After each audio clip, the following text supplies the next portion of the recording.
Well, here I am, and I'm about to jump in bed with Joan. And as any good comedian knows, she got her start in strip clubs, so I expect a show. I will not make it rain if I'm not seeing tassels twirling in opposite directions. And also, she is the grande dame of the entertainment business, and so I'm expecting to get a little spanking at the end as well.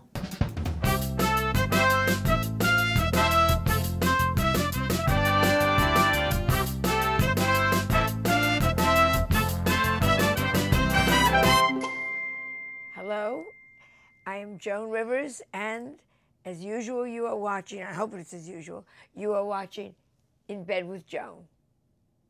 And I'm never really sure who's going to be our guest, so let's see, very simply by saying, let's see who's coming out of the closet today. Joan, hello! Aisha Tyler. It's the Black Big Bird, yes. Great. First thing. What does Aisha mean? Oh, it means life force. It Oh, also that's means my parents were crazy hippies. Yes, that too. Are there more than one of you in the family? With Yes, and what my was the other younger, name? her name is Feri, F-E-R-I, and it means flower. Yeah. When did you do almost, or maybe more than I do, your fingers into so many pots. You're a stand-up comedian. You've got your own pod show. You're a hostess. You're an actress, political activist, movie critic. How did that come about?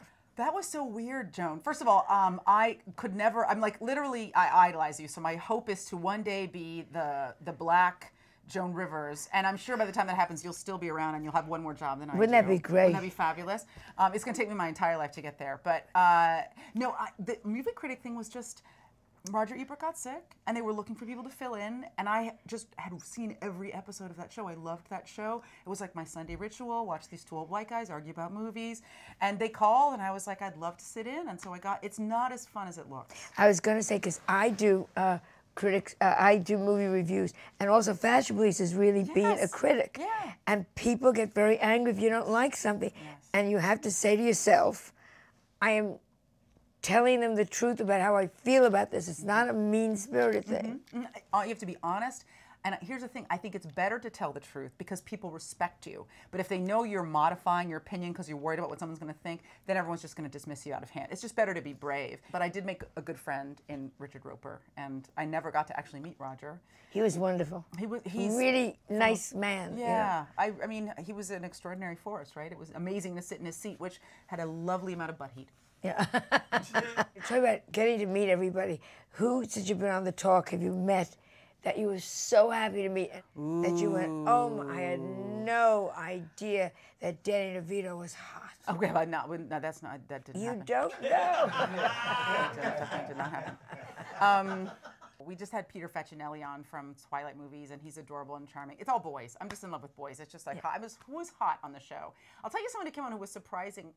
Sean Bean, who was in Ronin with De Niro, and then he was the lead in the first season of Game of Thrones, which is a show that I absolutely love. He was super nervous, and he literally could have filled like this vase with the amount of sweat that was pouring off of him. He was melting. He was so shy. He couldn't make eye contact. And I just remember him as being like Ned Stark from Game of Thrones, and I was flirting with him, and he was like, And I was like, well, winter's clearly coming inside your head there, buddy. So occasionally we get somebody who's so nervous they don't give a good interview, but he's so sweet. If there's a cute boy on the show, I'm happy.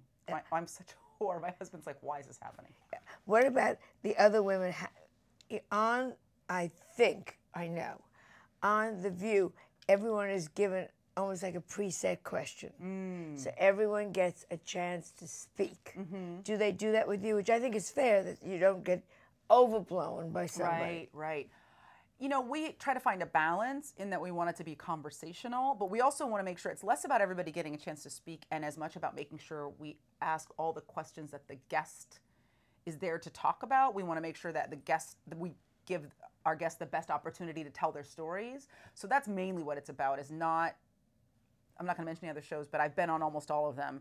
And sometimes you'll come on to promote a project and you don't get to it. Yeah. Now, how many shows do you do? Show me a typical day of yours. Okay, so I get up around 5 a.m. And I drink coffee and cry a little bit in the dark. And then I go into the gym for an hour when I watch Glee or another kind of trashy teenage show like Supernatural or Vampire Diaries. That's my alone time in the morning. I get to the talk between 7 and 8, and I get like my nails done and I get my hair done before our meeting. Then we do our production meeting. We talk about all the topics that are going to be on the show. I go back through hair and makeup. We shoot the show live from 11 to 12. Sometimes we'll have a post tape. Somebody's coming, they can't come on the day. We'll shoot something with them. Then I go to my production office where I produce my podcast. I'll record, Girl on Guy. So sometimes I'll do 1 or 2 podcasts in an afternoon. And then I'll stay there. Sometimes, I do everything. So I'll cut and conform and upload a show myself. I'm going to do that later today and get the show online. Then I go home and I reintroduce myself to my husband, who's forgotten what I look like. And he's like, there's a large black woman standing in the living room. I'm like, it's me. He's like, get out of here, RuPaul. And then I try to block out at least an hour every night to spend with him. So we'll eat together, watch a little television. And then I'll bring my computer into bed with me and I'll work for a couple hours before. Now, you posed nude for Allure magazine. I did. How nervous were you? Did they let you approve the pictures? So I was very brave until it was time to do it. It was for a women's magazine. It was not for men's magazine, and it was to raise money for skin cancer research. So it was for a good cause. You always feel super skinny until you have to take your clothes off. Do you know what I mean? I was like, I feel good. Oh God, I'm so hideous, so hideous. Yeah. But the photographer was incredibly professional. I was covered up until the last possible minute. I think he maybe took like 12 pictures, and then that was it, and it went very fast. But I was flop sweat like rivers, just rivulets. It was disgusting. Who was in the room? The photographer, his assistant, to go like, they always go like that. That was it. I think it was just the photographer and the assistant. And it was all blocked off, so I kind of went under this little barricade, and then it was just the photographer in there and someone to whip away the robe. Are you going to use it as a Christmas card? Oh, absolutely. Why not? Yes. Put a hat on. Santa Claus is bringing you something special this Christmas. All nude and just a little gift. My snowballs. This is my gift. Merry Christmas from our house to yours. Chocolate snowballs for everyone. You have broken so many barriers, and do you realize you've broken them? You were the first black person on Friends. When I got that job, Joan, when I got the audition, I had been a fan, so I had seen every episode of that show. So when I went in for the audition, I knew like what they wanted. I didn't know if I'd get the job, but I knew what to do.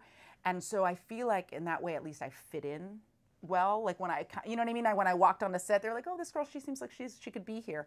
And the people like Charlie. I still get fan mail from like South America, because it's still like 1999 in South America. So they're like, we just saw your episode of Friends and underday. Do you get a check? Oh yes, for like 97 cents. Isn't that wonderful? Yes, my husband's like, this stack of checks is $3.47. Those 2-cent checks are the best. Not worth the paper they're printed on. Are you getting like Bill Cosby, who really discovered me and pushed me on the Carson show, and I love him so much, and a lot of black people now have turned against him and said, you're not black enough. What does that mean? No, I've gotten that criticism. It's so stupid. It means you're educated. What are you talking about? Well, it's also the idea that there's a standard for what is black. A lot of marginalized communities have this, you're not Latino enough, or you're not gay enough, or you're not, the best thing about being liberated is are we on the internet? We can do whatever the fuck I want to do. Yes. I can do, you know what I mean? Like, fuck yourself. Right. I'm plenty black. Thank you. Take a look. The Jews, by the way, have asked me to pull back. It's good. You're good. It's fine. It's enough. It's enough. Don't go to every sale. She made her roasted. She made her roasted for everyone. It's enough. It's enough. I was just wondering about that because he gets such criticism. I think, are you crazy? He represents the most wonderful, educated, smart family man. What are you talking also, they're about? his own opinions and his own ideas, and so attribute them to him as a man, not him as a black man or him as a representative. You have to be true to yourself. Your audience will find you, and the rest of those people can shove it as deeply into the place where the sun doesn't shine as they can reach. Say it right into the camera. Shove it up your butt, not in the fun way, not in the party way, in the ouchy, like I went to the doctor way, and didn't take my medication first way, with an unlubricated finger. Oh, now you make everyone go, ouch. Let me ask you, you did the Logo Awards. Do gays love you? Well, gays love a logo giant black woman. is Just because I can pass as a queen. Look at me, I'm enormous. They're like, where does she tuck it? I'm like, inside. It's tucked inside. But I grew up in San Francisco, so I've always had gays have always had a huge influence in my life. You know, when you grow up in San Francisco and you turn 18, you get 3 gay friends in a Prius. That's just how it goes there. So, so many people that are so close to me are gay, and then 3 people in my family have come out in the last 5 years. And then, the marriage equality conversation is important to me because I am in an interracial marriage. And, 60 years ago, my marriage was illegal in the United States. And people say the same things about interracial marriage that they say about gay marriage now, Right. which is that it's not natural, it'll never work, it won't last, it's not real love, it's not going to support the family, it threatens American families. And those same words were used against a marriage like mine. I'm about to celebrate my 19th wedding anniversary. 19? So, yes, 19 years. And he's in the basement, but so he can't get away. But so I've done a lot of PSAs and work on behalf of marriage equality. I really believe in it, and so it's just a community that's precious to me, really precious. so you're really, really still very politically involved. As much even as though I you're can not be. singing. No more songs about hungry Yeah, yeah, babies. yeah. No, now it's just about hungry gays. What about doing stand-up comedy? How often do you do it? I'll never stop doing it. I look at people like you who are still so razor sharp on stage, and I just pray I can still be as competitive as you are. Do you have children? No, God, they come out of your vagina, right? Oh, you've done it, so you buy know. something for Angelina Jolie. Oh yeah, I It's will. worth I'm it. happy to buy a baby. Worth it. Oh, of course. That's But- what I'm going to wait until like another 10 years, and then I'll just And buy get a baby. child that's verbal so it Right, can like remember 6 you. or 7, like big enough to push like a lawnmower. Right? Yes. And then let it exactly. go at 14. Yeah, Good luck. yeah, You well, weren't mine to 14's start fine. with.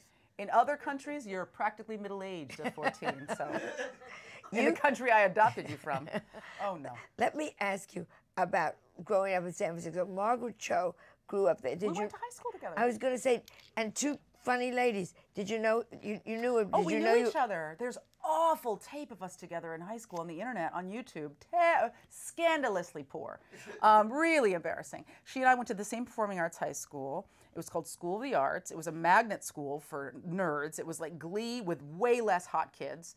And and she went there, and I went there, and Sam Rockwell went there, and we all knew each other in high school. So I was there just for academics. And then I had a big crush on this boy whose name was Sam Rockwell, and I followed him into his acting class and started doing improv and sketch, and that was how I got it. That was how I got into it. And did you ever get it on with him? Oh yes, look at Thank me. God. Thank God. Why haven't you been in a Tyler Perry movie? Well, I'm going to put this as gingerly as I can. I feel like stylistically, I'm not a fit for him. I don't think I'm black enough for Tyler Perry. I think that he has a certain approach to his work, and I don't fit his style. Okay, too bad, Tyler. That's okay. I'm going to be in like The Hangover 17. Yeah. Yeah, jumping out of a trunk with a merkin on. It's going to be great. What about a girl on guy? I wanted to do something that was mine. I wanted to do a show where I could speak frankly, that I could curse, and also that I could pursue people whose work I admired and corner them alone in a room for an hour.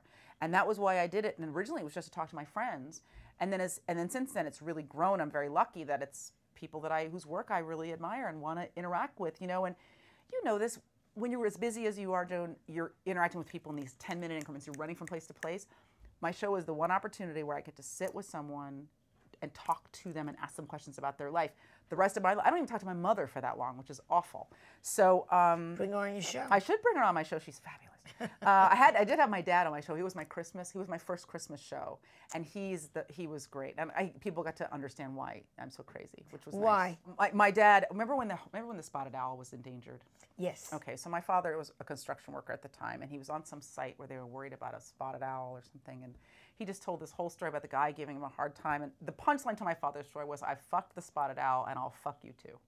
So that's who my father is. That is my dad in a nutshell. He's just like a wild spirit, and that gift of sitting with anyone, and having an uninterrupted conversation where you're not on your phone and you're not, and you're not texting, and you're not tweeting. It's a gift. So that's why I do it. And then it's also to promote my stand-up. Yeah. Yeah, promote my stand-up and my book, and and get people. When you're doing stand-up, you got to do all that radio, all that crap. Well, now you've got your own radio show. People listen to you every week, and they get to know you. They get to see you in bed with people. They get to feel like they have a connection with you, and they really become your evangelists, right? They talk about you with their friends. You've got to watch In Bed with Joan. You've got to listen to Girl on Guy. What do you do when someone becomes a real fan of yours and comes to see all your comedy shows, and they know every line? Oh, God. And they sit up front. In front. Yeah. In front. What do you do? Tell me what you do. I improvise. Yeah. So I always ruin the show for everybody else to make sure that person says, look how smart she is. She does new stuff all the time. Meanwhile, you want to kill yourself. Right. Yeah. When people come see Joan Rivers, they want a Joan Rivers experience. It doesn't, I think it almost doesn't matter. You just get to please yourself because they're excited to see you. But I think how nice you can send them out saying that was worth the $17. Right. No, of course. Yes. Those are the places I play. That you and me both, worth sister. it, you know? Ooh, Sunday 2 for 1 and chicken wings. We've both done it. You have been on, if I remember, and I'm probably missing one, but Glee and Boston Legal and CSI Miami and Chicago and Detroit, Poughkeepsie. It was Archer, your voice on Archer, right? Okay. What show do you think, oh God, I'd like to do, or who would you love to work with now? Because now that you got such exposure, like Spielberg, I'd like to work with Spielberg. Wow, right? Despite the empty chair fiasco, I would love to work with Clint Eastwood. I think he's amazing. And I would also like to work with Ben Affleck, who I think is incredible. Yeah. And I love reinvention, you know, so I love him. I would love to be on The Walking Dead. Everybody knows that. I love that show. Glee was a big deal. I mean, that was a huge deal for me. And you know, I had been on Nip Tuck, and I saw Ryan Murphy at an awards show. Ryan gave me my drama break. He gave me a role on Nip Tuck, and then the next week, I got 3 offers to do dramas, and I ended up doing CSI and 24 in the same season, like simultaneously. So I said, he changed my life completely, and I'm so grateful to him. And then like 2 weeks later, they're like, Ryan wrote you a part on Glee. Do you want to do it? And of course, there's no answer, but like, yes, and also would he like a sandwich or his car washed? Right. So I love that show, and that was amazing. But it's funny, you know, I'm super happy right now. Like, I'm really proud of Archer, and I love my podcast, and I love doing the talk. And I just shot a season of, you know, they're bringing Whose Line Is It Anyway back, and they're rebooting it for the CW, and I came in to replace Drew Carey, and I'm just so grateful to be so busy. I want to be on Supernatural, though. I do want to be on Supernatural. Yeah. So say it right in. I would like to be on Supernatural. You never know. Hi, Jensen and Jared. I love you guys. I love the show. And I love watching it every week. And, well, Jared, you know that. And I would love to be, I'll be like a vampire or some other monster or a Leviathan. And you can cut my head off and everything. I could be on it too, you know. Joan could be on it too. A Jewish vampire. I'm going to bite you. That was the worst Jewish impression ever. I would bite you, but so tired. I'll bite you, but are you kosher? Exactly. Yeah. Are you glad? Okay, we have to ask you questions. Melissa's not here. Melissa usually does this, but we do a game. Either or. Mel Gibson or John Galliano. Oh, ooh, it's the duel of the anti-Semites. Well, honestly, I feel like Mel, just because at least he'd be a conversation, right? And you could like pull his hair. I feel like John would just be like, I don't talk to you. Yeah, okay. All right, Nicki Minaj or Mariah Carey? Oh, Mariah Carey, definitely.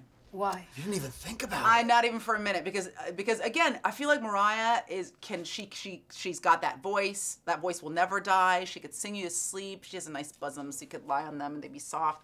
Nicki, we would get in a slap fight, and then we'd be on opposite ends of the island, not talking. John Hamm or Tommy Lee? Oh, totally John Hamm. Is there any competition? Because they're both pretty loaded, but then there's the face. And also John Hamm is a sweetheart. Like, literally, he's a teddy bear. He's the nicest. Smart and sweet. And what's happening down here? Oh, my God. We went to the website. Have you gone to the website? No. Oh! Everyone was talking about it. And so we were like, well, it can't be that. Oh, my God! So he's got, like, a baby arm down his leg. Yeah. It's like, it's amazing. All right. Chris Brown or Ike Turner? Chris Brown, because I could totally take him. Nice. Yes. Kung fu his ass. Cast of Magic Mike or... Cast of Magic Mike! I don't even know what that is! Wait! I think, or cast of Ocean's 11. Ocean's 11, great, but I feel like those guys they would be better conversationalists, but they might be more persnickety. I feel like the young boys would be easygoing. Send one of them up a tree with no shirt on to get you a coconut. Coconut. All of this. Always Oil comes back boy to that. up a tree to get me a coconut. All right, last one. I've been waiting all day to ask you this. Sarah Palin or Michelle Bachmann? Oh my gosh. Okay, well, it has to be Sarah Palin because they're both pretty awful and dumb. But Michelle Bachmann is crazy dumb. And crazy dumb is worse than just dumb. You know, crazy dumb with crazy eyes, what's going to happen next, you know what I mean? You wake up and she's like eating you, you know? Yeah, Sarah Palin. Sarah Palin, okay. yeah. Good Also, answer. Sarah Palin's cute enough to make out with. No, Michelle Oh, Bachmann, that's no. bad. Yeah. Is that bad, really? If I make out with her, she won't be talking. Oh, just shh. I'm just going to close your mouth with mine. Last thing I just want to ask you, I want to say last one, probably put it on. Tell me about your book. My second book is called Self-Inflicted Wounds, and it's based on a segment on my podcast where famous people come on and talk about something that's gone terribly wrong in their life that was their own fault. So there are bad things that have happened to you, other people did, but everybody's crapped the bed a couple of times, so they can be like, I can't blame anybody but myself. And the reason I have people tell those stories is because people see you and they see how accomplished you are, and they think you're perfect. And it's great to show people that everybody makes mistakes, everybody has failings, and that you can overcome your failings to be successful. And so the book is about, it's all of my own self-inflicted wound stories from the time I was 5 years old until now, until I finish the book. I'm sure I've done 30 ridiculous things since then. And the book is really about embracing failure because, you know, I'm sure you've had people come up to you and they say things like, well, I want to try stand up, but I'm afraid I'm going to fail. And I go, well, you know what? You probably are going to fail like 1,000 times. And if you can make it through 1,000 times, you're going to be funny the 1,001st time you get on stage. But you can't get from A to B without sucking. Right. And so if you can embrace failure and what it can teach you, and it makes you strong, and it makes you tough, and it makes you fearless, then it'll make you a stronger person, a stronger artist. So the book is just about me making thousands of mistakes and what I've learned from them. Now, we always close the show the same way. Okay. We thank you very much, my darling, and you were a pleasure and a joy and lovely. What a joy to be here with you. Happy to have you. Her house is fabulous. It's Melissa's. That's so sweet. It's missing a couple of china settings. Yeah. But what we always do is we have the clapper ending. Oh, okay, yes. And it costs you a lot of money to put it into this room. Oh. So would you do me the honor of doing the double clap? And Oh, ending the show? yes. Thank you This is exciting. It's like being with you when you're selling your jewelry on the shopping network. Are we ready? Aisha, Tyler, thank you so much, and